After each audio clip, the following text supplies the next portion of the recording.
Well, I'm here at Mount Linton, and I'm here today with Kerry and Tori Lewis. Hello, and of course Chopper. She's pretty essential. Yeah, she's the pest control officer. And So, how long have you guys been here?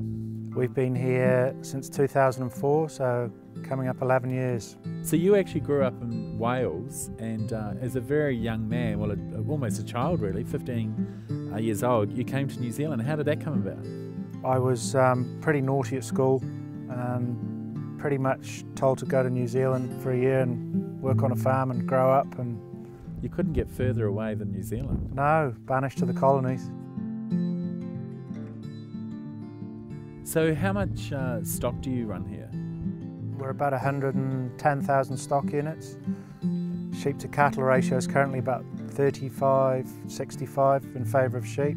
The cattle do really well here. It's great cattle country, and we've got the right breed for the climate. And In terms of route to market, you know, as the farmer and creating it, how important is that for you? oh, it's just essential that we get every step right. So those animals have got to be handled quietly every time they come into the yard, so they don't get upset. They've got to be kept in their peer groups, and otherwise we're not going to be able to produce that article at the end of the day. So what is the EQ system? Well, the EQ is eating quality.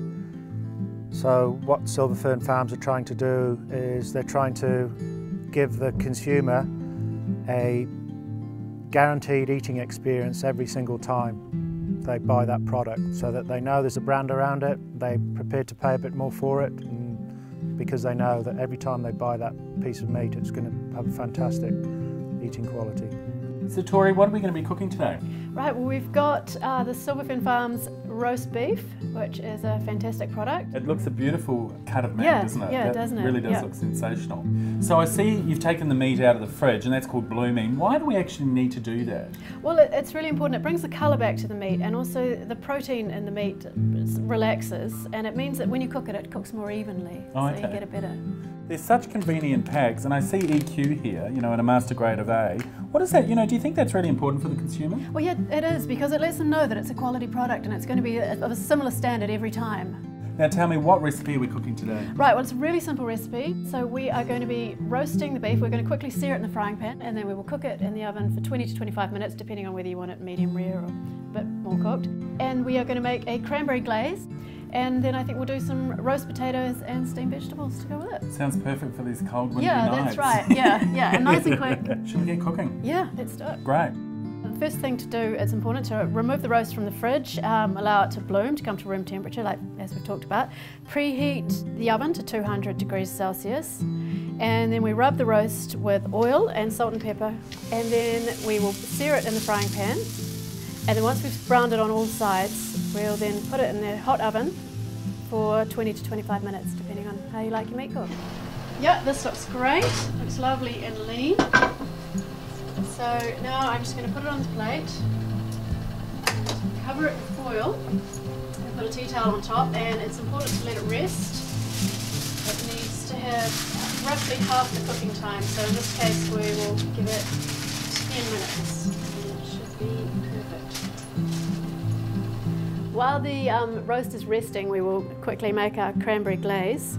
So all we need to do is soak the cranberries in half a cup of boiling water and leave them there for 10 minutes. And once they've sort of absorbed a lot of the water, we can then drain them, put them in the pan, give it a good stir to get rid of the brownings off the pan. Then we'll add some red wine, a quarter of a cup of balsamic vinegar, and keep stirring until it starts to get nice and thick and syrupy. Well, that smells absolutely beautiful, doesn't it? I'm not Yeah, sure if it it's the does. meat or the gorgeous Yeah, glaze. no, it smells fantastic. So how long has this been resting for? It's been resting for 10 minutes. Oh, that looks beautiful, Okay. doesn't it? Do you want to do that? Yep. Honest? Okay. Right, so we've got to carve this against the grain. Okay. Keep it nice and tender. That looks like a very much well-loved knife.